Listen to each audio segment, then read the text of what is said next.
Wow, this is intimidating and scary. I should start by introducing myself. I'm Hetty Goddard. I'm 28 years old. I live in Wellington, which is in the West Country. One of the better parts of the UK, I'd say. A bit about myself. I'm married. I have been now for 7 months today. I know, congratulations, newlyweds.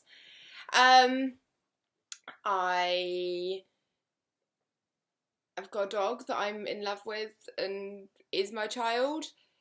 We're homeowners looking to potentially move again. I'm surrounded by amazing friends, family, everyone I know and love is literally here. The only one big thing in my life right now is I got made redundant on Monday. I'm kind of struggling with the fact that I don't have a job right now, that I don't know what I'm going to do next. I hadn't even been in that job long. And yeah, I kind of thought by the time why I'm applying for a million jobs, going to interviews and things, that I would maybe vlog once a day, see how that goes, see if you guys even care or want to watch them. But I thought I'd just start today by doing my makeup. I feel naked and very insecure right now. So I've got my coffee to keep me going throughout this. It might take a while. I'll probably do this in that one shot thing and just talk and ramble and edit out any crap bits later. Right, so let's start.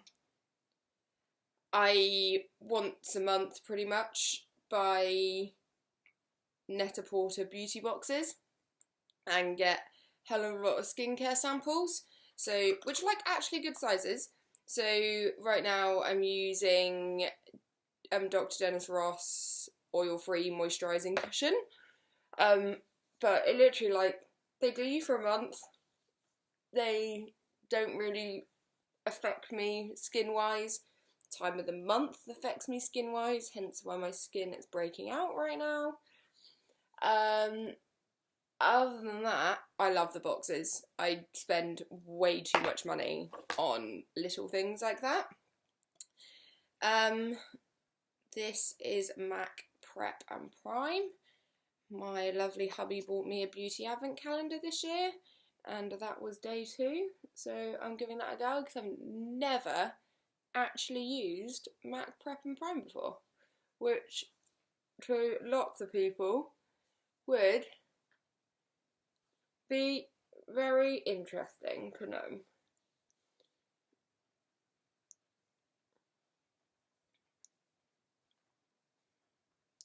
It's really weird being at home when no one else is. My skin at the time of the month I break out, as you can see, in quite a few little places. I don't like spots, I don't like the look of them, so now I'm going to cover up with lots and lots of foundation. So to begin with, I've got the Clinique Beyond Perfecting 24-hour waterproof whatever everything, which I'll kind of just put in the bits where I want it to last a bit longer. My problem areas, as people would say, put under my eyes. And then I'm literally going to use the beauty blender, which needs a wash, to just pat that in to begin with. Have a little go at that.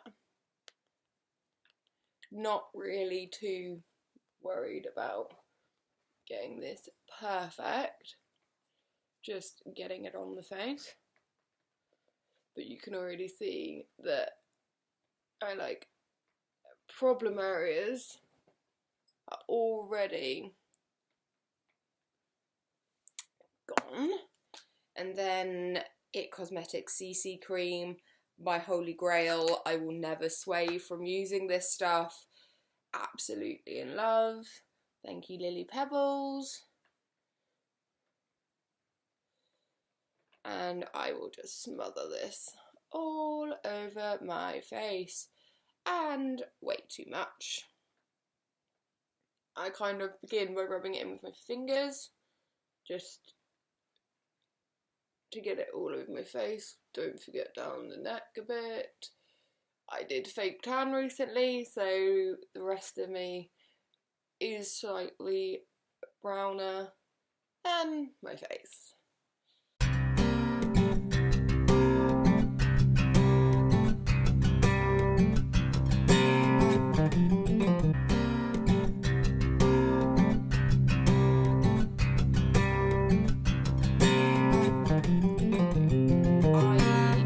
It's been, what, 1.5 days? By now, I am going stir crazy. I guess if the weather was nicer, it may be easier to entertain myself. But when it is grey, miserable, dark, I don't even want to go on a dog walk. Like, I know that's really bad, and I will do, but I don't even want to go outside. I can't watch that much daytime TV. I've recently rewatched One Tree Hill. I am obsessed with that TV programme, but it's too soon to rewatch it again because that would have passed some time. I was debating watching all of 90210.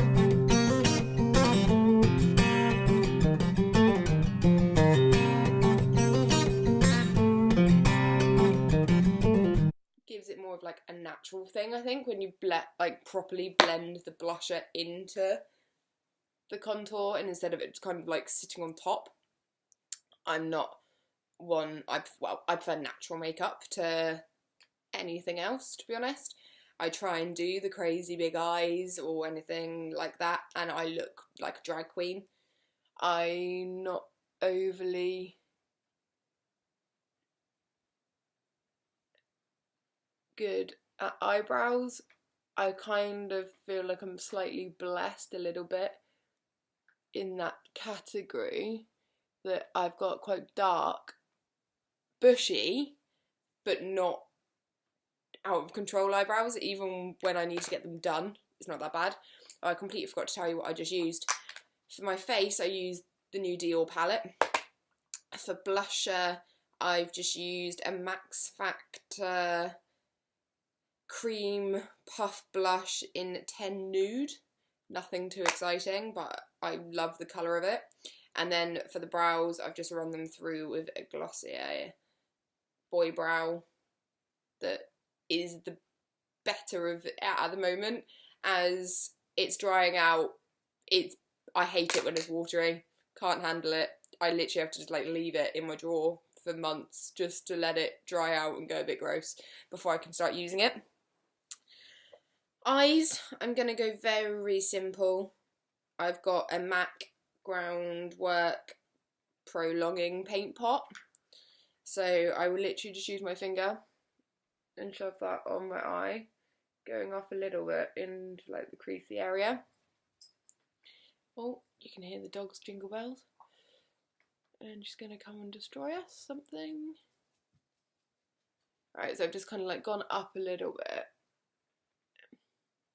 But that's just kind of like a very neutral undertone for the eyes.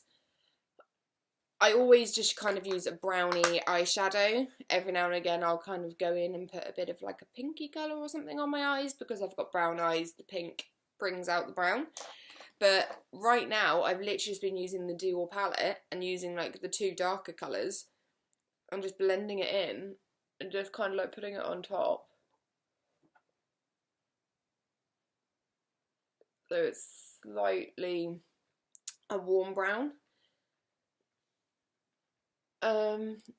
That is literally what I've been doing to my eyes since I got the Dior palette, to be honest.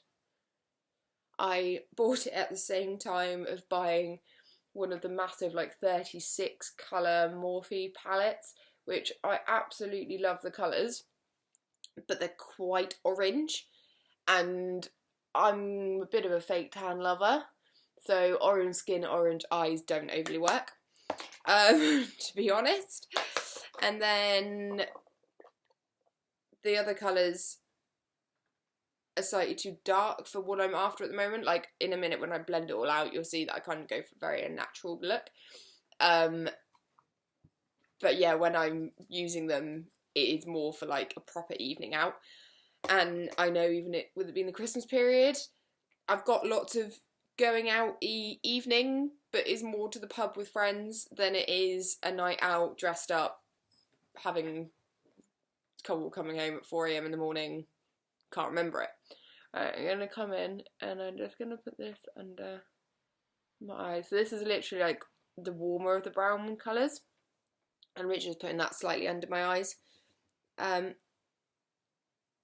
It kind of just makes my eyes look a little bit bigger, or whatever it's meant to actually do, but I feel my eyes look naked when I don't put eyeshadow underneath, and I've trying to be weaning myself off from using things like eyeliner, even though I did grab one because I did maybe think of putting it on.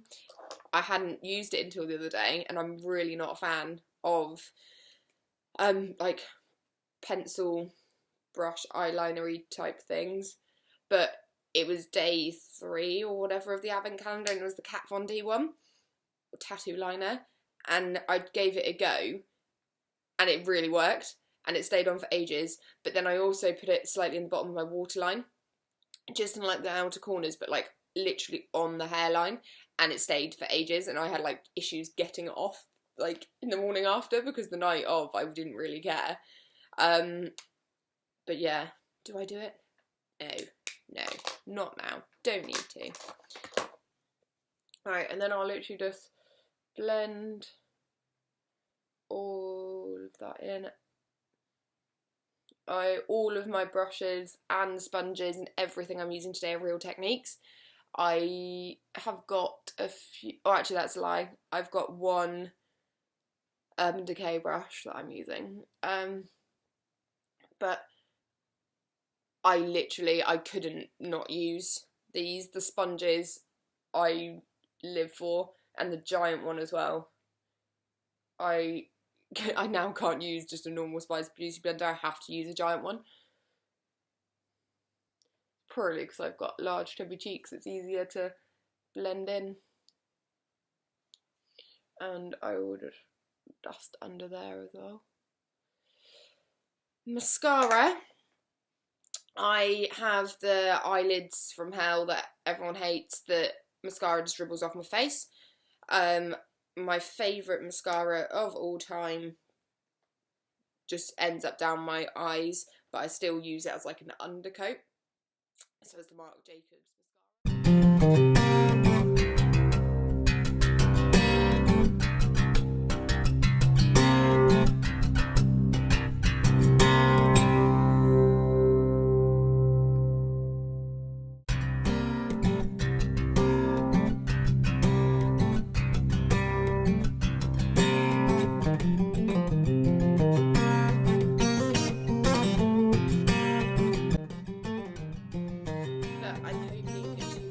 My charger for my camera, and then I've got a few like out and about days that I've already had planned, so I'm obviously still going to do them. I was planning on taking the camera along to not any interviews I've got, but obviously after the interviews, so I can maybe give you guys a bit of a lowdown after the interview of like how it went, or what I thought was good or bad, any embarrassing questions that I didn't know how to answer, those sort of things, and just let you know how I'm getting on. That's all I've really got to say for now. If you have watched this and watched it to the end, thank you. Yeah, this is embarrassing now. I don't know if I'm even going to put this up. Bye!